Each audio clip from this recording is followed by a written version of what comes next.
What is going on, guys? It is Knives here, and today we're unboxing Oktober's BEER52 box. So this month we actually have a different style of packaging for once. We've got green dude here, and that looks like the world. Beer from all over the world maybe. And then, without doxing myself, on the back we've got Can Guy. He's pretty cool, I like him. So I'm just going to get straight into this box. We are very quickly losing light. This delivery is really late today. It's like 6 o'clock and it was supposed to come at about 4 o'clock. Usually it comes between about 1 and 2, so I don't know why he was running so late today, but let's get into it. Another golden ticket that I never give to anybody. Top down that you can probably barely see because it's so dark. So I'm going to start with the snacks, seeing as though they're on top. Thai sweet chili crispy lentil puffs, we've definitely had them before. Smoky barbecue crunchy corn nibbles, we've had these before I'm sure as well. Nothing new there today. The first can is interesting because it's got a white top, and it's not very often that you see a white top on a can. This is Tuesday Stout.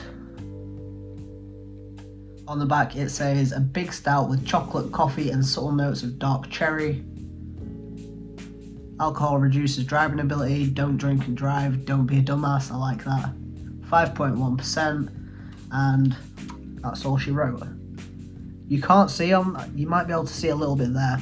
This is textured like, almost like brickwork, and I like the texture of that, it's cool. I'm looking forward to this because I am very into stouts all of a sudden, and I've been craving stouts.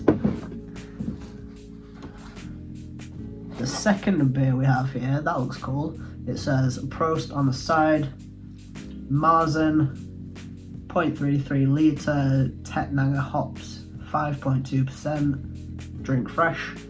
I like this, it reminds me of that game Cuphead. I don't know if anybody knows what I'm talking about, but that's the kind of art style that I think when I see this sort of stuff.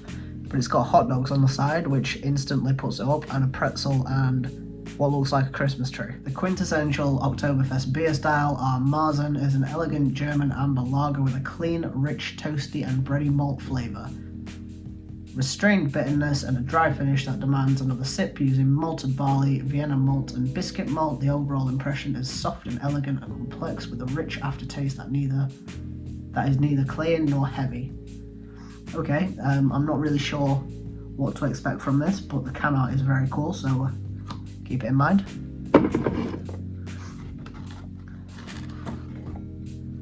Next up we have Schwarzbier in exactly the same style as the other can, which is just happens to be right here. These two, I'm assuming, are probably from the same brewery or something. Again, it says Prost on the side, which means cheers in German. This one's got what looks to be a ham leg, a pretzel and a beer on the side of it.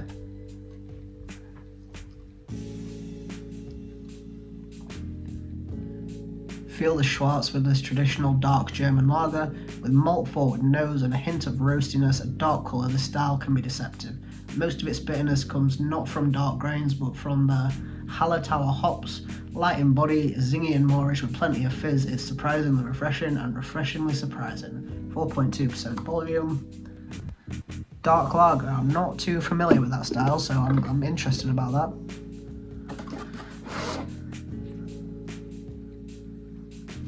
So this one looks kind of cool. I like the logo in the middle there. It says Franz Oktoberfest beer from Rheingeist Cincy made? I don't know. Cincy region. I don't think I'm saying that right, but that's how I'm going to say it.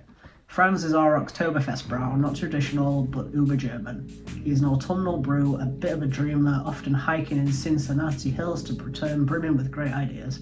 Like a brisk climb through a new terrain, these Munich and Vienna malts will pump you up. Yeah, so I think I'm saying Cincy right if it's from Cincinnati. 5.4% volume. Interesting. Buddleship German IPA. There we go. And on that side, Buddleship. Tango, Calista and Admiral. Buddleship.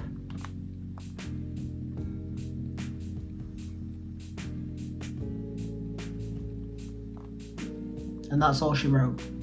4.8% volume, 330 milliliters. No idea, but I think it's going to taste citrusy, orangey, tango. Next up we have the Baby Goat Shave It Off Session IPA. That looks pretty cool. I'm not sure if that's supposed to be the back of a goat. It kind of looks like a goat's butt. 4% volume, Shave It Off, the Baby Goat. Howdy, nice job finding our session IPA. Low in alcohol, high in refreshment, caramel malts for colour and flavour, big name hops for fruity aromas without the stark bitterness. It's time to shave off those worries, grab the session IPAs and enjoy food, friends and family. And then there is a QR code there if you want to scan it. 4%, I wouldn't say that's particularly low to me anyway. Anything less than 4, yeah, but 4's pretty standard, so I think this will be pretty standard. Oh, we've got one from Siren here. Kervider Kriat Brewery. I think that's how you say that, no idea. Chef's Kiss Hazy Spelt Pale Ale, an exclusive collaboration with the exceptional Kervider in Hamburg. Our hazy pale utilizes spelt wheat from South Germany, helping the soft base of the beer and showcase the new German hop variety called Kalista. Expect a tropical fruit bowl of aromas and an all-around refreshing drink. I think that one will be nice. Maybe we'll review that one, maybe we won't. Zara Cone Style Beer. This one, just looking at the can, it makes me think that it's going to be dark, but I thought the last one from Thornbridge was going to be dark and that turned out to be light as well, so I'm just going to guess that this is light for the sake of it. Zara is a hybrid beer, fermented like an ale but matured like a lager. Pale gold in colour, yep, pale gold. This is delicate, crisp and refreshing beer with a slightly bready maltiness. I don't know about that one. If it tastes like a lager, it could go either way. 21 Kviek Pale Ale. I have no idea if I've said that right or not. Brew by numbers. This smooth tropical pale ale is a celebration of Oktoberfest brewed with our friends at First and Weik of Berlin. I don't think I said that right. Expect hoppy notes of peach, stone fruit and citrus on smooth creamy malt base. Prost. That sounds nice actually. I like peach in my beer. So maybe we'll try this one on camera.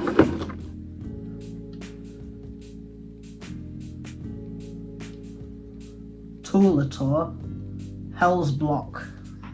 I like the colours of this can. I do like this ombre going on. Very nice.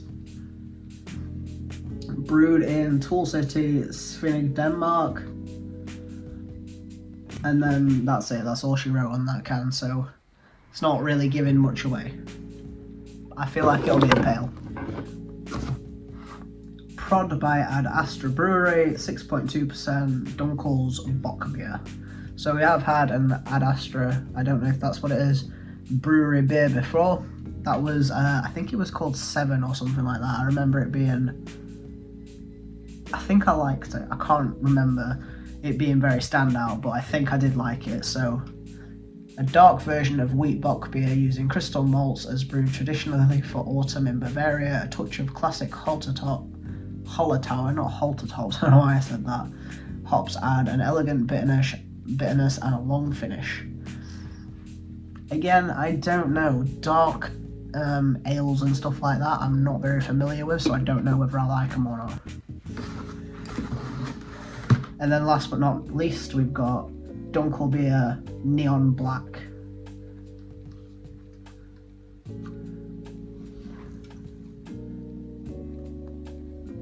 And again, there's no story on this one, so I think this is just going to be a dark ale, which, again, like I just said, I don't know if I like, so I'm looking forward to experimenting with these in these books. And I also make a point of saying in every video, the Ferment magazine, I don't read it, I don't want it. Please take £8 off my subscription. I don't read this, and you're charging me for it, and I don't want it. Please take it out of my subscription. Even take a £5 off. You don't even have to take the full £8 away. Just, you know, I don't care. This is going in the recycling, you're wasting paper. I don't think a lot of people read the magazine anyway, especially since I took the tasting notes off and put them online.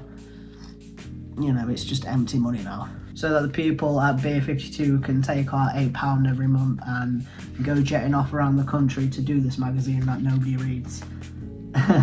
Yeah, just get rid of it. I don't know which beer I'm going to review this month. I'm spoiled for choice. I kind of want to do the pales that sound nice, but I also want to do a dark beer because, again, I'm not very familiar with them. I'm trying to expand my palate, and one day I will go to Oktoberfest, but for today, I put a beer in the fridge whilst I was going through all these, in the freezer, sorry, so hopefully that's done chilling. I really want to drink a beer right now, and they're all warm, so yeah, come back in just a second, and even I will see which one I picked. Yo, it's about a week or so later. I think I drank the beer that I said that I was going to do, so we're going to be doing this 21 instead. Unless I already said that I was going to be doing the 21, in which case we're doing that. But I honestly can't remember because after last video that I made, I had a bit of a sesh on Back for Blood with my mate, and I downed a couple of these, so I don't remember which ones I drank and which ones I didn't. So 21 Kviek Pale Ale, brew by numbers. What does that say? It's a bit dark in here. Handcrafted modern beer brewed in Greenwich, London. This smooth tropical pale ale is a celebration of Oktoberfest, brewed with our friends at First and Wiacek, I don't know how I was saying that, of Berlin. Expect hoppy notes of peach, stone fruit, and citrus on a smooth, creamy malt base. I don't know why I didn't say the base there. Prost. Unfiltered, unfined, unpasteurized, drink fresh, fruity, tropical smooth, 3.8% volume. I thought this was going to say something ridiculous like 5.5, which, I mean, that's not really ridiculous, that's pretty average, but I was expecting it to be a lot more than 3.8% volume. The notes on the can, hoppy is not really my thing too much. I don't mind certain hops, some I don't like. Peach I like in my beer, stone fruit I like, citrus I also like, creamy malt, I'm not sure if I like that, but I'm half in for this beer and also half out. The percentage and the peach / stone fruit creaminess I think I will like. Hoppiness and the maltiness, I don't know if that'll work together, but enough talk, let's crack her open.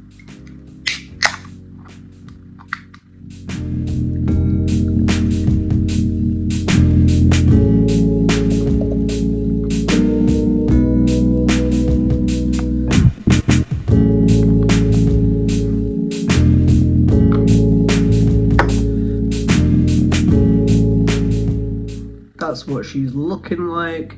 Decent head that seems to be dissipating fairly quickly. Hazy, peachy. I thought that I'd stop recording then because my phone's on like 10% battery, but you know, we move. So it smells very fruity, in fact. It almost reminds me of, I was gonna say, fuck, what's it called? Rubicon, but that's mango, not peach. But that's what it reminds me of, Rubicon. It smells really good, actually. Cheers.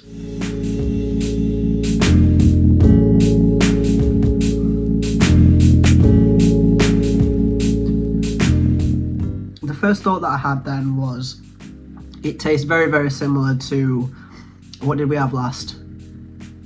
The Mad Squirrel Aztec, the Tiny Rebel Club Tropicana, and the Flowerhorn Capo. It tastes very similar to that, but